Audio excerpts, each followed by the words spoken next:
Alors, est-ce que ça fonctionne? Ça a l'air. Bonsoir à tous. Vous aurez remarqué que je ne suis pas Monsieur Touati et que ceci n'est pas un tableau. Tout est normal et ce n'est que temporaire, rassurez-vous.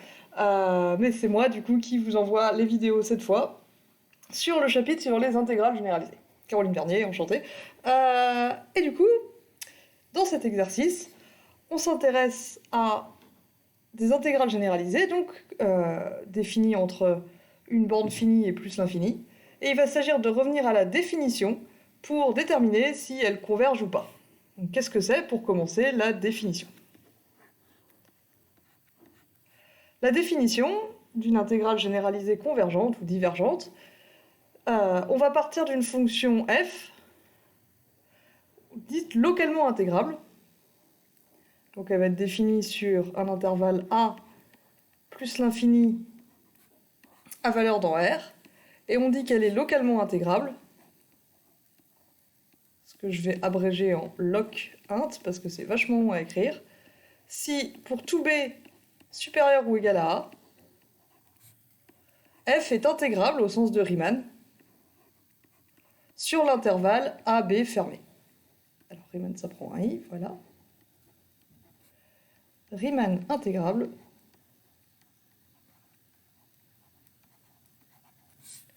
sur l'intervalle AB fermé.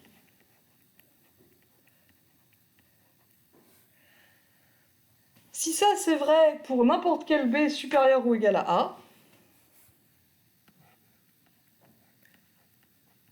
alors j'ai le droit de calculer l'intégrale entre a et b de f de t dt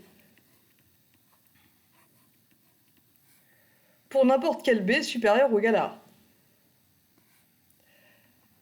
Et du coup, si ce truc-là a une limite quand b tend vers plus l'infini,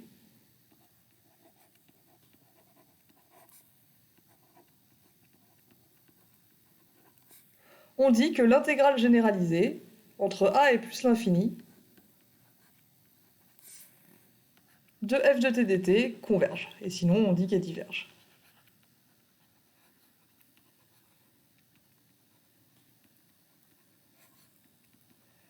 Que l'intégrale généralisée de f entre a et plus l'infini de f de t dt converge. Et du coup, sa valeur, c'est cette fameuse limite qu'on obtient quand b tend vers plus l'infini. Donc, regardons les différentes intégrales qu'on nous propose dans l'exercice. La première, c'est l'intégrale entre 0 et plus l'infini de exponentielle moins 4t. Donc, du coup, dans le premier exemple, on s'intéresse à la fonction f1 de t égale exponentielle moins 4t pour t dans 0 plus l'infini.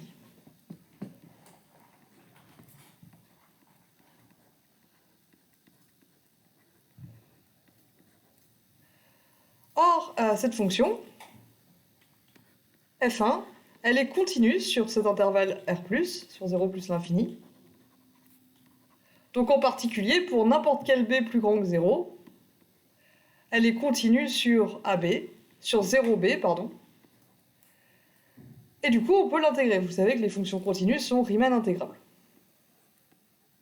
Du coup, une fonction qui est comme ça continue sur A plus l'infini, elle est toujours localement intégrable.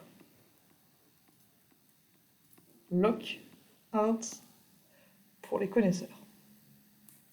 Du coup, il faut qu'on calcule, pour b supérieur ou égal à 0, l'intégrale de f entre 0 et b, de f1, pardon, entre 0 et b, et qu'on voit si ce truc-là a une limite quand b tend vers plus l'infini.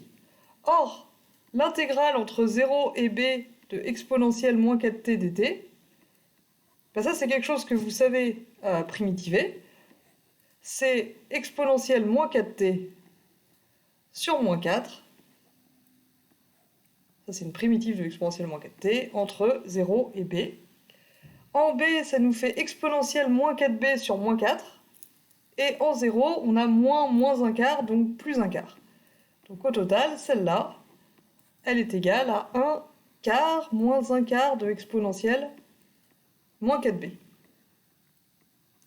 Et donc, quand b tend vers plus l'infini, ce truc-là, il tend vers 1 quart. Donc il y a bien une limite finie quand b tend vers plus l'infini. Donc la première intégrale généralisée, I1, elle converge, et elle vaut 1 quart.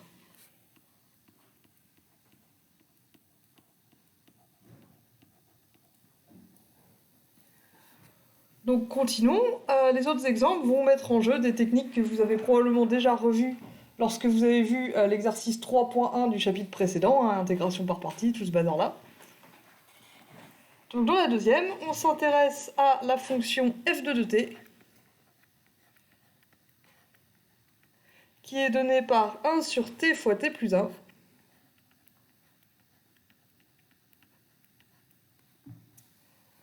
Sur 1 plus l'infini.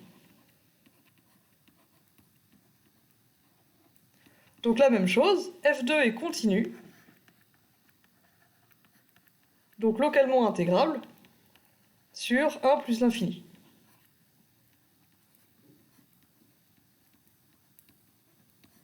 Ça va être le slogan un petit peu de début d'exercice pour ce genre de questions. Souvent, quand on vous demande de calculer une intégrale généralisée, la première chose à vérifier, c'est que la fonction qu'il faut intégrer est localement intégrable. Et ça, en général, ça vient tout simplement de la continuité.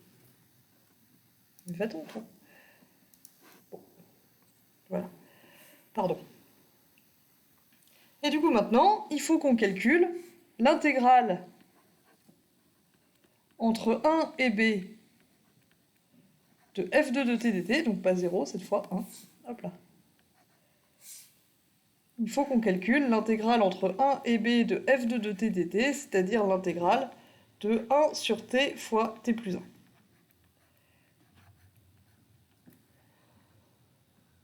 Donc ça, c'est une décomposition en éléments simples que normalement vous avez déjà fait au TD précédent, sinon lors de la séance de questions, n'hésitez pas à me le dire et on y reviendra. Vous savez que 1 sur t fois t plus 1, normalement, c'est 1 sur t moins 1 sur t plus 1. Donc encore une fois, si vous partez de 1 sur t moins 1 sur t plus 1 et vous mettez au même dénominateur, vous devriez vous rendre compte assez vite que ça fait bien 1 sur t fois t plus 1. Normalement, c'est une décomposition que vous avez déjà faite à l'exercice 3.1. Et de manière générale, quand vous avez une fraction rationnelle de la forme 1 sur t-a fois t-b, vous pouvez essayer de l'écrire sous la forme alpha sur t-a plus bêta sur t-b. Et après, il faut mettre sur le même dénominateur pour trouver quels sont les alpha et bêta qui marchent. Et ça vous permet de trouver comme ça une décomposition de fractions rationnelles de ce type-là, avec un polynôme de degré 2 factorisé au dénominateur, en une somme de fractions qu'on sait intégrer. Parce que du coup, c'est quoi une primitive de ce truc-là ?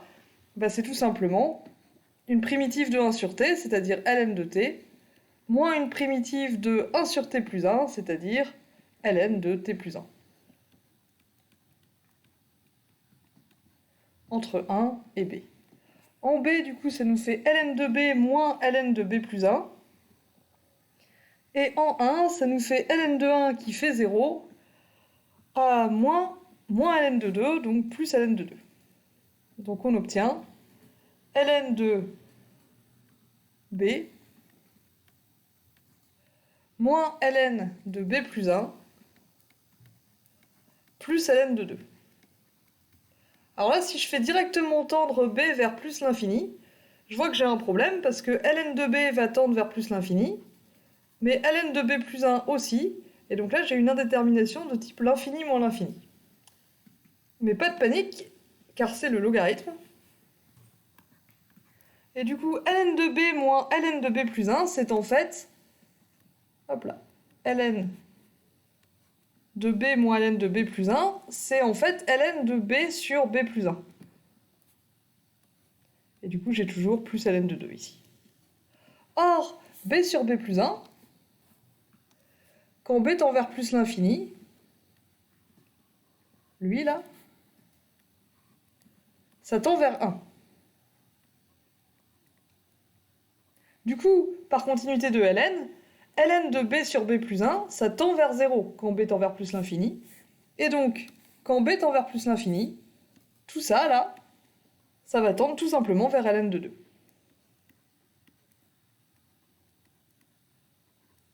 Donc, il y a bien une limite quand b tend vers plus l'infini. Donc, l'intégrale généralisée I2 converge. Et vaut ln de 2.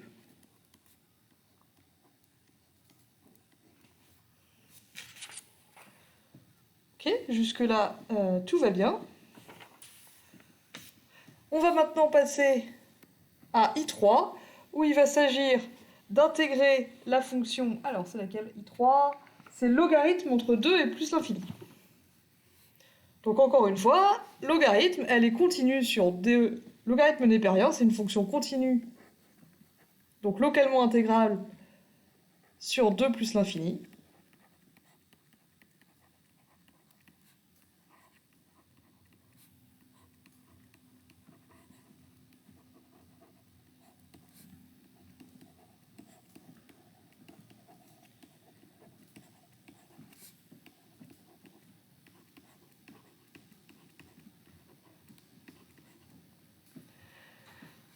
Du coup, j'ai le droit, pour b supérieur ou égal à 2, de calculer l'intégrale de ln entre 2 et b.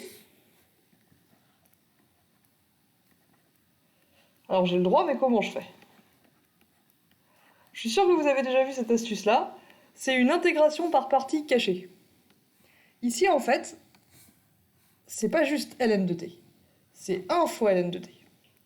Et du coup, je peux faire une intégration par partie où je vais primitiver 1 et dériver ln de t. Quand je primitive 1, ça me donne t. Et quand je dérive ln de t, ça me donne 1 sur t. Et vous allez voir, si vous ne connaissiez pas encore, ça va faire des chocs à pic. Donc, ici, je fais une intégration par partie. J'intègre, je primitive 1, ça fait t, fois ln de t. Et je calcule ça entre 2 et b. Et j'ai moins l'intégrale de 2 à b de ma primitive de 1, c'est-à-dire t, fois la dérivée de ln, c'est-à-dire 1 sur t. Et là, au miracle, ça se simplifie. C'est juste l'intégrale de 1 entre 2 et b. C'est-à-dire, ça fait juste b moins 2. Donc tout ça, ça me donne juste b ln de b à moins 2 ln de 2 plus b, moins b, moins 2, donc plus 2.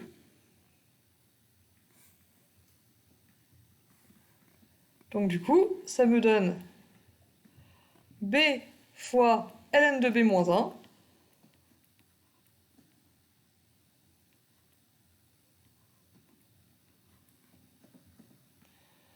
à plus 2 moins ln de 2.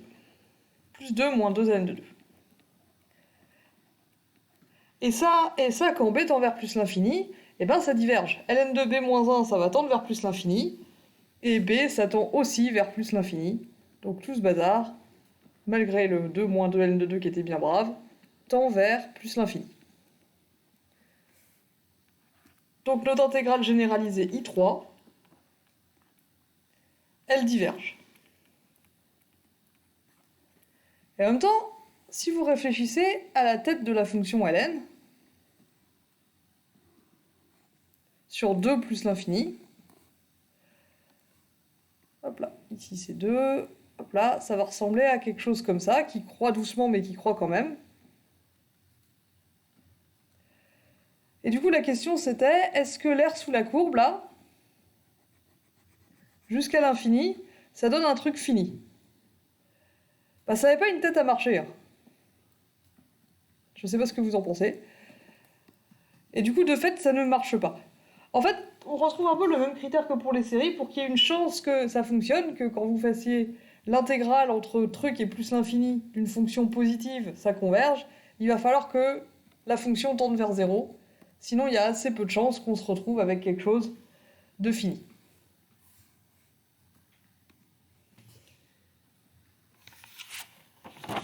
Passons maintenant à I4. I4, du coup, nous demande d'intégrer la fonction, que je ne me trompe pas, t exponentielle moins 4t entre 0 et plus l'infini. f4 de t, c'est la fonction t exponentielle moins 4t. Celle-là, elle est continue, donc localement intégrable, quand je vous disais que c'était le slogan, sur 0 plus l'infini.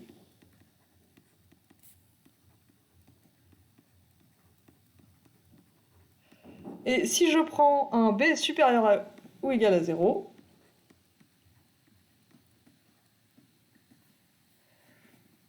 l'intégrale de 0 à b de f4 de t dt, donc t exponentielle moins 4t entre 0 et b, qu'est-ce que ça fait si j'intègre ça? Bah là, je vais faire encore une intégration par partie. Je vais dériver t et primitiver exponentielle moins 4t, c'est ce qu'on avait déjà fait pour I1. Donc, ici, il me faut t fois la primitive de exponentielle moins 4t. On avait dit que la primitive de exponentielle moins 4t, c'était exponentielle moins 4t sur moins 4. Donc ça me fait au total moins t exponentielle moins 4t sur 4. Ça, je le calcule entre 0 et b. Moins la dérivée de t, c'est-à-dire 1, fois la primitive de exponentielle moins 4t, c'est-à-dire... pardon, j'ai mis trop de moins. Moins exponentielle moins 4t sur 4. Toujours entre 0 et b. Donc du coup, ça va me donner moins b exponentielle moins 4b sur 4.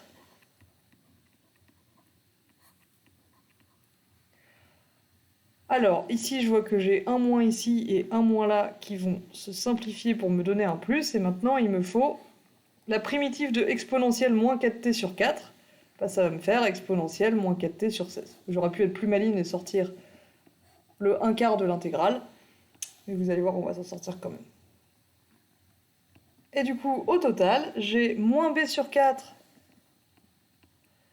exponentielle moins 4t, moins 4b, c'était un b, on n'a rien vu, plus, alors, hop là, ici j'ai oublié le moins, la primitive de exponentielle moins 4t, c'est exponentielle moins 4t sur 4, et j'avais déjà un 4 au dénominateur, donc je me retrouve avec du moins 16. En b, ça me donne moins exponentielle moins 4b sur 16, moins exponentielle moins 4 fois 0 sur 16, donc plus 1/16. Et ça tend vers quoi, ça, quand b tend vers plus l'infini? Bah, lui, il va tendre vers 0.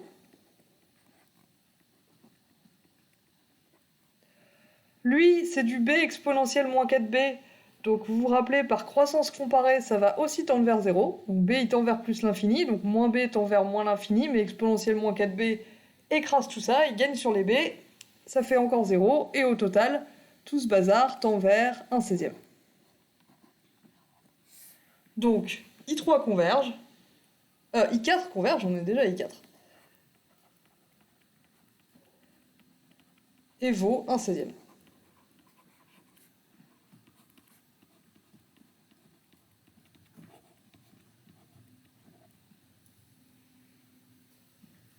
Ok, alors maintenant on va prendre un peu de place parce que I5, vous allez voir, c'est un peu Noël en avance si on aime les calculs. Donc F5 de t, c'est 1 sur t fois racine de t carré plus 1. Et on nous demande d'intégrer ce truc-là entre 1 et plus l'infini, et donc devinez quoi, elle est continue sur 1 plus l'infini. Jusqu'ici tout va bien.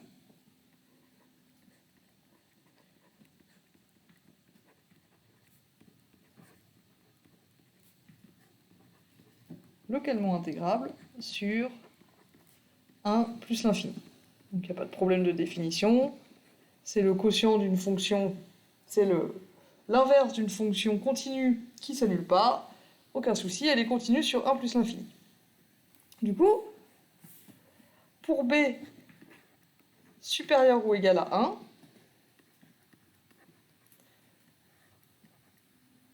comment est-ce que je pourrais calculer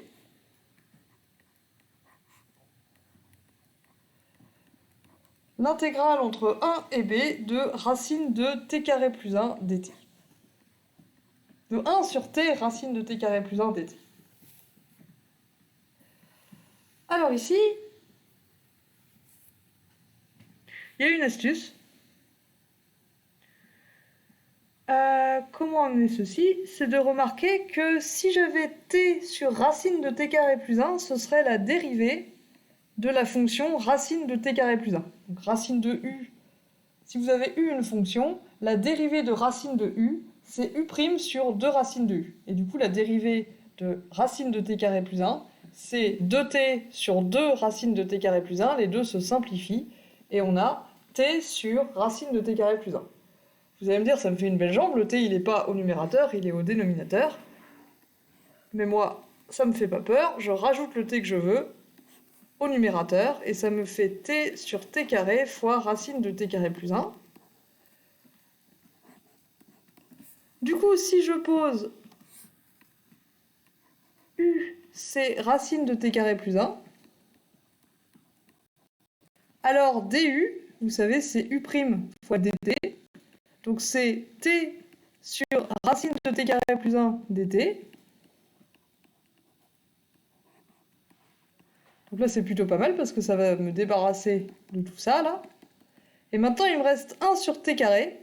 Or, t carré, vous voyez à partir de cette expression que u carré, c'est t carré plus 1, et donc t carré, c'est u carré moins 1. Et du coup, si je fais mon changement de variable u égale racine de t carré plus 1, je ne dis pas que ça sautait aux yeux quand on l'a jamais fait, j'obtiens l'intégrale entre... alors, quand t égale 1, racine de t carré plus 1, ça fait racine de 2, donc la borne ici c'est racine de 2. Quand t égale b, u est égal à racine de b carré plus 1, j'obtiens 1 sur t carré, c'est 1 sur u carré moins 1, on a dit. Et tout ça, t sur racine de t carré plus 1 dt, on a dit que c'était juste du. Donc là, comme vous voyez, à part les bornes qui sont atroces, ça va beaucoup mieux. Ça va beaucoup mieux, mais c'est pas fini. En effet, on se retrouve avec un quotient de 2 polynômes. Donc il faut, après notre changement de variable, faire une décomposition en éléments simples. Quand je vous disais que c'était Noël en avance, je ne mentais pas. Donc 1 sur u carré moins 1, on le réécrit sous la forme 1 sur u plus 1 fois u moins 1. Et je vous ai dit tout à l'heure, quand on a un polynôme au dénominateur, quand on a une fraction rationnelle plutôt, de la forme 1 sur x moins a fois x moins b, la manière de l'aborder, c'est de chercher deux constantes. Donc on cherche, mettons, alpha et bêta, tel que 1 sur u plus 1 u moins 1, ce soit alpha sur u plus 1 plus bêta sur u moins 1, parce que chacun de ces deux trucs-là, on saura les primitiver. Or ça, pardon, je vais juste prendre mon égal ici, ça me dit alpha fois u moins 1, donc alpha u moins u, plus bêta u, pardon, alpha fois u moins 1, ça fait alpha u moins alpha.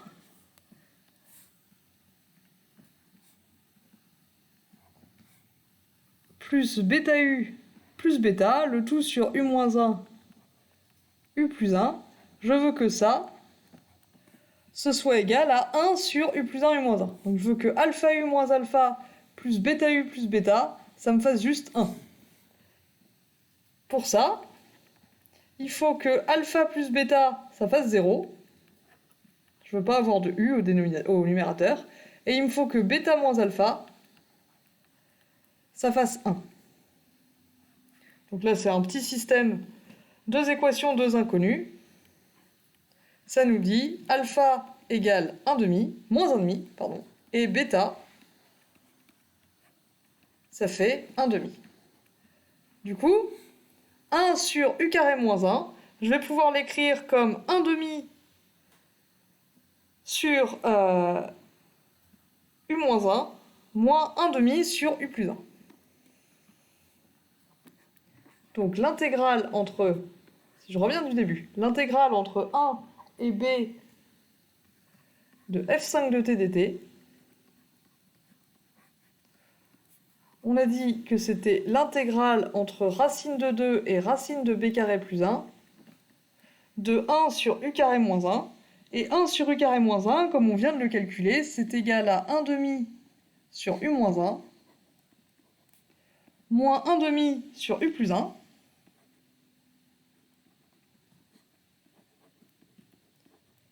du. Donc là, je vois qu'il y a 1 demi que je vais pouvoir mettre en facteur et sortir de l'intégrale. Donc je vais prendre lui, et je vais les dégager par ici. Et il ne me reste plus qu'à trouver une primitive de 1 sur u moins 1 moins 1 sur u plus 1. Et ça, c'est ln de u moins 1 moins ln de u plus 1 entre racine de 2 et racine de b carré plus 1. Ça a l'air vraiment mal engagé cette affaire. Et du coup, ça nous donne finalement 1 demi. Vous vous rappelez les propriétés de logarithme, ln de u moins 1 moins ln de u plus 1, c'est pareil que ln de u moins 1 sur u plus 1. Ça va prendre un tout petit peu moins de place comme ça. Et donc là, c'est le bouquet final. On obtient 1 demi de ln de racine de b carré plus 1 moins 1 sur racine de b carré plus 1 moins 1 demi de ln de racine de 2 moins 1 sur racine de 2 plus 1. S'il y en a parmi vous qui avaient calculé cette tête, prenez un cookie.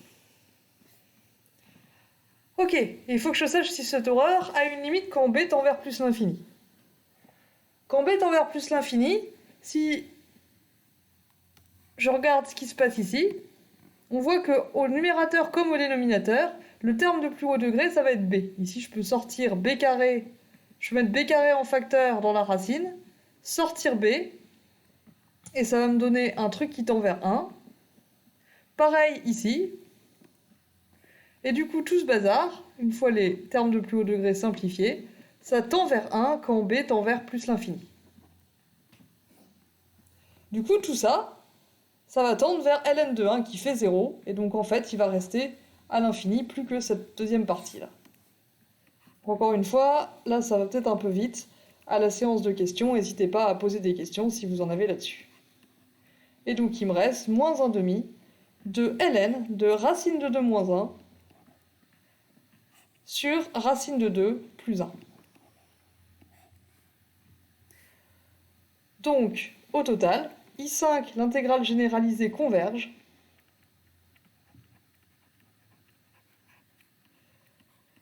Et vaut moins 1 demi de ln de racine de 2 moins 1 sur racine de 2 plus 1. Et voilà. Facile.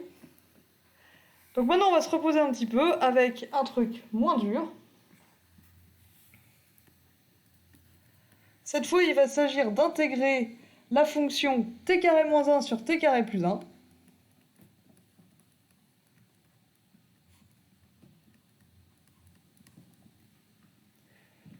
Devinez quoi, elle est continue sur 1 plus l'infini.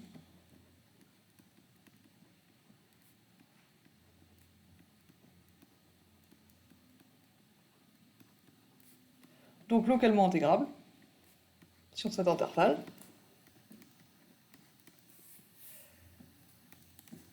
Et du coup, si je prends un b supérieur ou égal à 1, l'intégrale entre 1 et b de t carré moins 1 sur t carré plus 1 dt, qu'est-ce que ça me donne? Est-ce que ça a une limite quand b tend vers plus l'infini? Alors là, il y a une astuce. Je vais faire apparaître t carré plus 1 au numérateur. Et je vois que pour compenser, il faut que j'ajoute un moins 2, divisé par t carré plus 1. Et du coup, cette intégrale, elle vaut en fait l'intégrale entre 1 et b de t carré plus 1 sur t carré plus 1, c'est-à-dire 1, moins 2 sur t carré plus 1.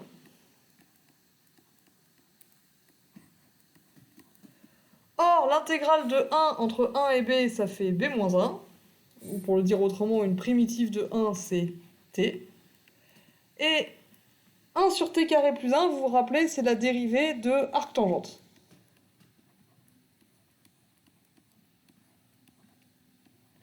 Donc ici, j'ai b moins 2 arctangente b.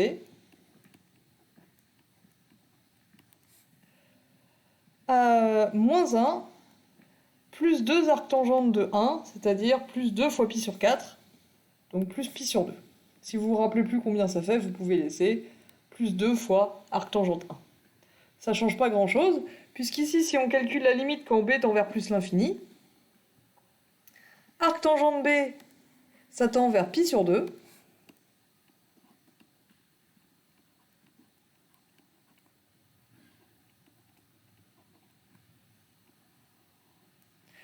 Et du coup, comme b tend vers plus l'infini, tout ça, ça tend vers plus l'infini.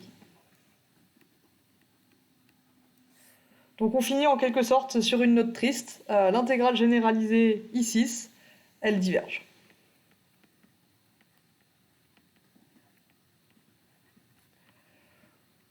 Donc j'espère que c'était à peu près clair et j'espère que vous voyez un peu la méthode. On commence par justifier que la fonction est localement intégrable sur un intervalle. Ça nous donne le droit de calculer son intégrale entre truc et b. Et après, il faut voir s'il y a une limite quand b tend vers plus l'infini. Donc il faut calculer la valeur de l'intégrale et vérifier que ça converge. Encore une fois, si vous avez des questions, n'hésitez pas à les mettre de côté et à les poser pendant la séance de questions. Merci de votre attention.